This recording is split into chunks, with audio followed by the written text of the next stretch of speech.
नमस्कार, आप देख रहे हैं स्पेशल रिपोर्ट। आपके साथ मैं हूं अंजना ओम कश्यप। भारत माता की जय की जिद अब जय माता की तक पहुंच गई है। बवाल इतना बढ़ गया है, सनसनीखेज घटना दिल्ली में हुई है। मदरसे में पढ़ने वाले 3 लड़कों पर यह दबाव बनाया गया कि जय माता की बोलो नहीं तो पीटेंगे। उन्होंने इनकार कर दिया, खूब पीटा तीनों को, एक का तो हाथ भी टूट गया।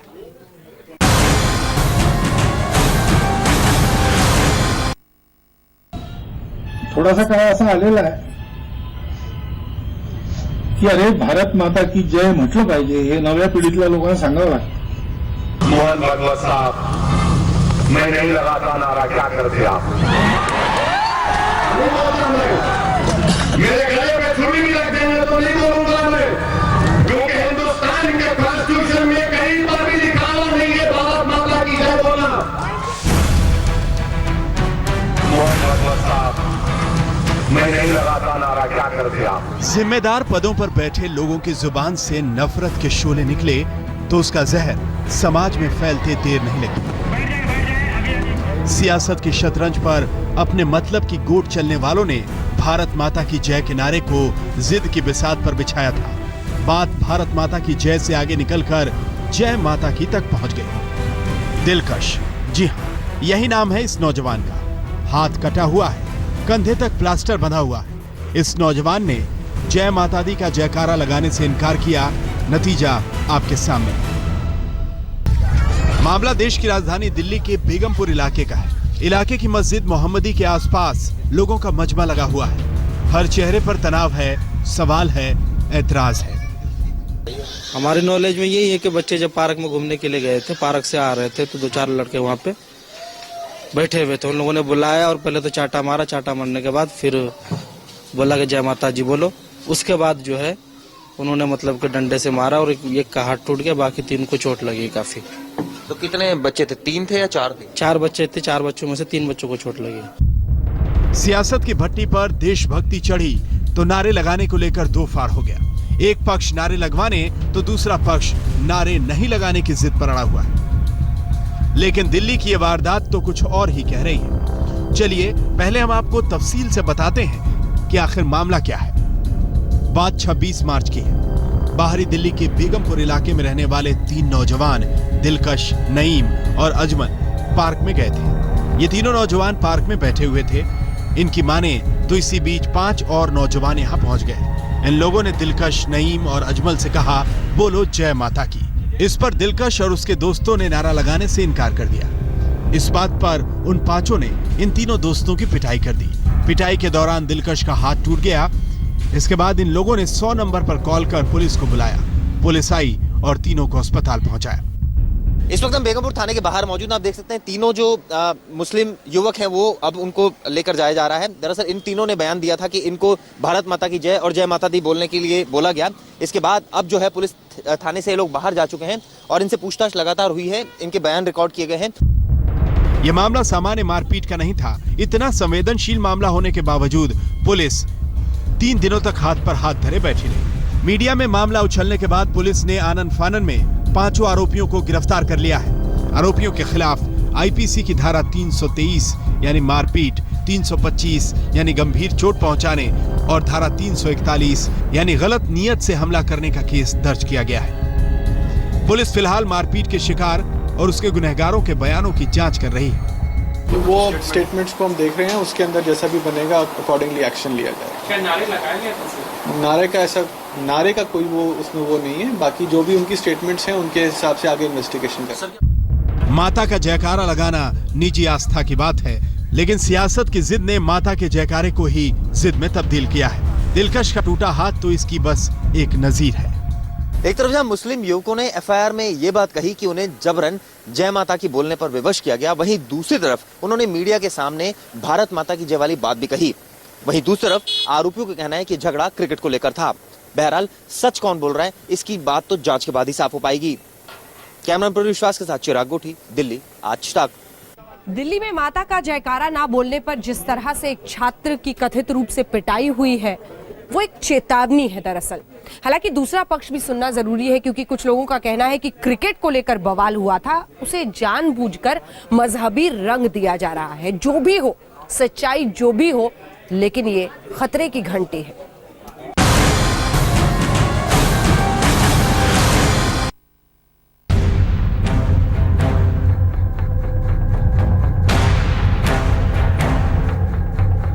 जय माता की ना बोलने पर पिटाई का ये अनोखा मामला है। बात कुछ नौजवानों के झगड़े की है। झगड़ा बड़ा नहीं है, लेकिन झगड़े की वजह बड़ी हो गई है, लिहाजा मामला मजहबी रंग पकड़ रहा है। मुस्लिम धर्मगुरु इस घटना पर कड़ा ऐतराज जता रहे हैं। होनी चाहिए। दिलकश और उसके दोनों दोस्त बिहार से आए हैं और बेगमपुर के मदरसे में एक साथ पढ़ाई करते हैं। इन तीनों का दावा है कि 5 लोगों ने उन पर जय माता की और भारत माता की जय का नारा लगाने का दबाव डाला। नारा न लगाने पर उनकी बुरी तरह पिटाई की, जिसमें दिलकश का हाथ टूट गया। लेकिन तस्वीर का एक दूसरा पहलू भी सामने आ रहा है। इस मामले के आरोपियों की माने तो झगड़े की वजह कुछ और थी, जिसे कोई और रंग दिया जा रहा है। 26 मार्च को क्रिकेट मैच को लेकर दोनों पक्षों में विवाद हुआ था। क्रिकेट के विवाद को लेकर ही दोनों पक्षों में मारपीट हुई थी। इसी मारपीट में दिलकश नाम के नौजवान का हाथ टूटा था। आरोपियों की माने तो जय माता की और भारत माता की जय को लेकर लगाया गया आरोप झूठा है। दोनों पक्ष पुलिस के सामने अपनी अपनी दलीलें रख रहे हैं। इस मामले में तीनों मुस्लिम युवक बार बार बयान बदल रहे हैं। यही वजह है कि अब पुलिस इसमें सत्यता जानना चाहती है। इसी वजह से इस मामले के चारों आरोपियों से बेगमपुर थाने में लगातार पूछताछ की जा रही है। इस संवेदनशील मसले पर पुलिस बहुत फूंक कर कदम रख रही है। पुलिस दोनों पक्षों के अलावा आसपास के लोगों, पार्क में आने जाने वाले लोगों से पूछताछ कर रही है। ये this is a matter of investigation, उसके अंदर हम देखेंगे इसको फर्दर। 5 लड़कों का जो अरेस्ट है, क्या प्रोफाइल है, क्या करते हैं? ये बेसिकली स्टूडेंट्स ही हैं, 20-21 साल की उम्र है इनकी, और इनकी बाकी डिटेल्स आपको बता देंगे। दोनों पक्ष अपने अपने दावों पर अड़े हैं। नई उम्र के युवाओं में झगड़े होना नई बात नहीं है, लेकिन क्या वाकई झगड़े की वजह जय माता की वाला नारा ही था, या फिर कुछ लोग जानबूझकर इस मामले को मजहबी रंग देना चाहते हैं? हकीकत अभी पुलिस की जांच के घेरे में है। चिराग कोठी, दिल्ली, आज तक। स्पेशल रिपोर्ट में एक बार फिर से आपका स्वागत है। बात कन्हैया कुमार की, और कन्हैया कुमार की जिंदगी में जुड़े हुए कंट्रोवर्सीज के उस नए चैप्टर की, जिसमें उसने दंगों के बारे में विवादित बयान दे दिया है। दरअसल विवाद और कन्हैया कुमार अब साथ जुड़ते चले जा रहे हैं, लेकिन ये बयान और उसके बाद छिड़ा हुआ नया विवाद, देखिए किरण खेर तो बहुत गुस्से में है।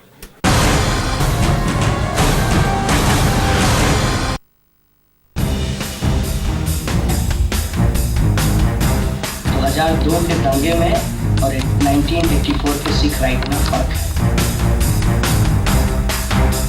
कन्हैया को भी अब विवादों की जुबान खोलने में कुछ ज्यादा ही मजा आने लगा है, वरना जेएनयू से पीएचडी कर रहे कन्हैया को इतनी समझ तो होगी ही कि उसका कौन सा बयान कितना बवाल खड़ा कर सकता है। देश को बचाने की लड़ाई है, संविधान को बचाने की लड़ाई है। ये दिगर बात है कि कन्हैया छात्र कम और नेता ज्यादा बन चुके हैं। कन्हैया ने इस बार ऐसा बयान दिया है कि उनको नेता बनाने वाले भी तरफदारी करने में कतरा रहे हैं। जी हाँ, कन्हैया का हम आपको पूरा बयान सुनाएं, उससे पहले बता देते हैं कि कन्हैया के नए बयान पर बीजेपी सांसद और अनुपम खेर की पत्नी किरण खेर ने कन्हैया को खूब खरी खोटी सुनाई। मेरे ख्याल से उनको शर्म आनी चाहिए इसकी बात करते हुए। पहले तो 2 दंगों को इस तरह कंपेयर करना, इतने लोग मारे गए, इतने लोग मर गए, और ये कहना कि प्रशासन इसमें दिल्ली के जो 1984 का जो नरसंहार हुआ है सिखों के अगेंस्ट, एंटी सिख राइट्स बोलते हैं इसको, उसमें प्रशासन लिप्त नहीं था। 3 दिन तक दिल्ली जलती रही, सिख मारे जाते रहे, एक पुलिस की गोली में कोई नहीं मारा गया। दूसरी साइड से पुलिस प्रशासन में नहीं आती, तो जो कांग्रेस के लीडर्स हैं उनके अगेंस्ट केसेस चल रहे हैं, कुछ तो गुजर चुके हैं अब, और एक बंदा भी उसमें अभी तक दोषी करार नहीं दिया गया। तो इसमें प्रशासन लिप्त नहीं है। राजीव गांधी ने कहा बड़ा पेड़ गिरता है तो धरती हिलती है। 3 दिन तक वो प्रशासन धरती हिलाता रहा। और अब आपको कन्हैया का वो पूरा बयान सुनाते हैं, जिस पर किरण खेर गर्म हो रही हैं, तीखी प्रतिक्रिया दे रही हैं। कन्हैया ने सोमवार को जेएनयू में इतिहासकार विपिन चंद्रा की जयंती पर आयोजित किए गए जश्न आजादी के प्रोग्राम में ये बयान दिया। इमरजेंसी और फैसिज्म में फर्क है। इमरजेंसी में एक पार्टी के गुंडे गुंडागर्दी कर रहे थे। इसमें पूरा स्टेट मिशनरी कर रहा है। 2002 के दंगे में और 1984 के सिख राइट में फर्क है। एक मॉब का किसी आम इंसान को मार देना और स्टेट मिशनरी के द्वारा लोगों की हत्या कर देना, दोनों में बुनियादी फर्क होता है। इसीलिए आज हमारे सामने जो कम्युनल फैसिज्म का खतरा है, उसमें अटैक यूनिवर्सिटीज के ऊपर है, क्योंकि हिटलर की तरह भारत में माननीय मोदी जी को इंटेलेक्चुअल्स का समर्थन प्राप्त नहीं है। गुजरात के 2002 और 1984 के सिख दंगों में फर्क। इमरजेंसी के दौरान एक पार्टी के गुंडे गुंडागर्दी कर रहे थे। कन्हैया ने प्रधानमंत्री मोदी की तुलना हिटलर से की। कन्हैया के इस बयान पर किरण खेर का जैसे गुस्सा उबल रहा है। किरण खेर ने कन्हैया के इस बयान को न सिर्फ शर्मनाक करार दिया, बल्कि ये भी कहा कि कन्हैया तो सिर्फ मोदी जी पर अटैक करने का बहाना ढूंढता है। सारा जो उसका प्लान है वो मोदी जी को अटैक करना है। बड़े बड़े लेक्चर देता है, भारत में हमें आजादी चाहिए। अरे इतने सालों से, 60 साल से यहाँ पर कांग्रेस का राज था। ये सारी समस्याएं पिछले 2 साल से हम जूझ रहे हैं, वो तो कांग्रेस की देन है। उसमें हम क्या गलती है मोदी सरकार की? वो तो कोशिश कर रहे हैं उसको ठीक करने की। और गुजरात के जो दंगे हुए उसमें बहुत लोग जेल गए हैं, उसमें पुलिस की गोलियों में बहुत लोग मारे गए हैं और एक दिन में वहां पर आर्मी बुला ली गई। दिल्ली में तो ऐसा कुछ नहीं हुआ, फिर भी इनको राहुल गांधी को मिलने के बाद इनको लग रहा है कि सिख दंगों में जो हुआ है वो प्रशासन उसमें लिप्त नहीं था। डर होनी चाहिए इस लड़के को। सबसे पहले तो इसके घर में माँ बाप बेचारे इतने गरीब हैं कि 28 साल का होकर यूनिवर्सिटी में पढ़ा हुआ है, सियासत कर रहा है। कम से कम उनकी कुछ उम्मीदों पर तो खरा उतरता, कोई नौकरी ले लेता, उसके बाद कर लेता सियासत। कम से कम माँ बाप तो बताता, बेचारे 3000 रुपया महीना कमाती है, जो अपने घर वालों की मदद नहीं कर सकता, वो सिवाय लेक्चर पेलने के और क्या करने वाला है पूरे देश। जेएनयू कैंपस में खड़े होकर कन्हैया की जुबान दंगों के फर्क पर खुल तो गई, लेकिन जब बवाल मचा और कोई तरफदारी के लिए नहीं आया तो फेसबुक पर सफाई देनी पड़ गई। मुझे एक बार फिर से गलत तरीके से पेश किया गया है। इसमें जरा भी संदेह नहीं है कि इमरजेंसी इंडिया के डेमोक्रेसी के डार्क पीरियड में से एक था। 84 और 2002 दोनों ही दंगों में तबाही और नरसंहार के लिए राज्य जिम्मेदार है। कन्हैया के इस बयान पर जैसे जेएनयू में दो फाड़ हो। कन्हैया को समर्थन करने वाला गुट भी दंगों में फर्क के बयान पर छिटक कर अलग खड़ा हो। कन्हैया को यह समझना होगा कि दंगा दंगा ही होता है। जहां बेगुनाहों का खून बहता है वहां कोई फर्क नहीं होता। दिल्ली से रोशनी ठोकने के साथ आज तक ब्यूरो। कांग्रेस पार्टी को अगर छोड़ दे तो कन्हैया कुमार बिल्कुल अलग थलग पड़ गया है। उसके अपने साथी जो जेएनयू में है, खुद उसी की पार्टी, उसी के सहयोगी, वो सब अब उसके विरोध में खड़े हो गए हैं। कांग्रेस पार्टी को छोड़ दीजिए तो हर कोई आज कन्हैया कुमार के इस बयान के खिलाफ है।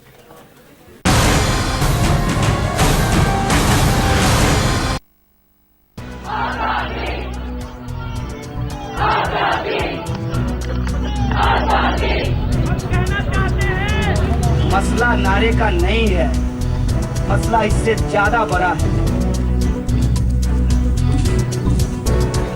थैंक यू सर, आप सब लोगों को थैंक यू। जेएनयू में खड़े होकर देश में आजादी मांगने वाले कन्हैया ने जश्न आजादी प्रोग्राम में बोलना शुरू किया तो मोदी और आरएसएस की मुखालफत खुल कर की। आप संविधान के पक्ष में होइए, आरएसएस आपके खिलाफ हो जाएगा। आप लोकतंत्र के पक्ष में होइए, मोदी भी अपने आप आपके खिलाफ हो जाएंगे। आप देशभक्ति की बात कीजिए, मोदी भक्त लोग आपके ऊपर गालियां बरसाना शुरू कर देंगे। जब भी बीजेपी सरकार में आती है, मोदी और आरएसएस की मुखालफत करते करते मुखालफत खुद कन्हैया की ही शुरू हो गई। 2002 के गुजरात दंगे और 1984 के सिख विरोधी दंगों में फर्क बताकर कन्हैया बुरी तरह से फंस गए। सबसे पहले जेएनयू कैंपस में कन्हैया के खिलाफ विरोधी गुट एबीवीपी ने मोर्चा संभाला। देखिए, निश्चित रूप से 84 और 2002 के दंगों के बीच में फर्क तो है, लेकिन कन्हैया कुमार ने जिस रूप में ये फ़र्क बताया है और जिस तरह से कांग्रेस पार्टी को जस्टिफाई करने की कोशिश करी है, वो निश्चित तौर पर शर्मनाक और निंदनीय है। फ़र्क ये है कि 1984 के दंगे वास्तव में दंगे नहीं थे, वो एक सरकार के द्वारा, कांग्रेस पार्टी में बैठे गए लोगों के द्वारा निश्चित रूप से सिखों का कत्लेआम था। और 2002 में जो दंगे हुए थे उसमें दोनों तरफ से लोग मरे थे, दोनों तरफ के लोगों की गलतियां थी और इसलिए उसमें जस्टिस भी हुआ है। और हम देखते हैं कि 84 के दंगों के न्याय के लिए सिख आज तक भाग रहे हैं, आज तक मेहनत कर रहे हैं। एबीवीपी ने कन्हैया को आड़े हाथों लिया है और आरोप ये भी लगाया है कि कन्हैया का झुकाव कांग्रेस की तरफ हो रहा है। राहुल गांधी का जेएनयू कैंपस में आना और कन्हैया का राहुल गांधी से मिलने जाना ये संयोग नहीं, सियासत है। पूरे घटनाक्रम में 9 फरवरी को जो जेएनयू में हुआ, उसके बाद तुरंत राहुल गांधी वहां पर पहुंचे। 8 फरवरी को कारगिल के एमपी वहां पर जेएनयू में आए हुए थे और भी ऐसे कांग्रेस के बहुत सारे नेता भी लगातार कैंपस में पहुंचे। तो निश्चित रूप से कहीं ना कहीं एक बड़ी साजिश इस पूरे मसले पर है और इसकी जांच की जानी चाहिए। अभी तक जेएनयू में जो कन्हैया के साथ खड़े थे वो भी दंगों के बयान पर कन्हैया से किनारा कर रहे हैं। जी हां, ऑल इंडिया स्टूडेंट फेडरेशन ने भी कन्हैया का विरोध किया है। एआईएसएफ से जुड़े स्टूडेंट्स और कन्हैया के साथियों का कहना है कि 1984 के सिख विरोधी दंगे और गुजरात दंगों पर दिया ये बयान ठीक नहीं है। जेएनयू के पूर्व अध्यक्ष सूचे ताड़े ने कहा है, कन्हैया के बयान से किसी भी तरह से सहमत नहीं हुआ जा सकता है। 1984 के दंगों को लेकर कांग्रेस को क्लीन चिट नहीं दी जा सकती। जेएनयू से सवाल उठ रहा है कि एक लेफ्ट नेता को कांग्रेस का बचाव करने की जरूरत क्यों पड़ गई। शायद इसीलिए लेफ्ट के तमाम बड़े नेता 9 फरवरी को जेएनयू कांड के बाद कन्हैया पहली बार अपनों के बीच पराये से नजर आ रहे हैं। हो सकता है कि कन्हैया भी सोच रहे होंगे कि दंगों पर दिया उनका बयान लाइन से तो नहीं भटक गया। दिल्ली से रोशनी ठोकने के साथ आज तक ब्यूरो। लगता यही है, कन्हैया कुमार की जुबान ने कंट्रोल खो दिया है। संघ से लेकर प्रधानमंत्री नरेंद्र मोदी पर वार करते करते वो अक्सर इधर उधर भटक जाते हैं। इधर बातों से तो वार हो ही रहा है, जूते भी झेलने पड़ रहे हैं।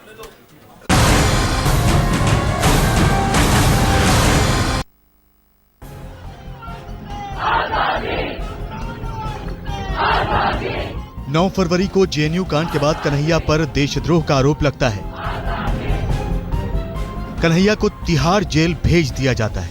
21 दिन जेल में काटने के बाद कन्हैया को शर्तिया जमानत मिलती है, कोर्ट की इस हिदायत के साथ कि वो सुधर जाए। लगता है कन्हैया सुधरने वाला नहीं है। अब देखिए ना, तिहाड़ जेल से बाहर आते ही कन्हैया जेएनयू में खड़े होकर 40 मिनट तक नॉन स्टॉप बोलता रहा और कन्हैया के निशाने पर सिर्फ और सिर्फ नरेंद्र मोदी रहे। माननीय प्रधानमंत्री जी कह रहे थे, स्टालिन और खुर्शीद की बात कर रहे थे।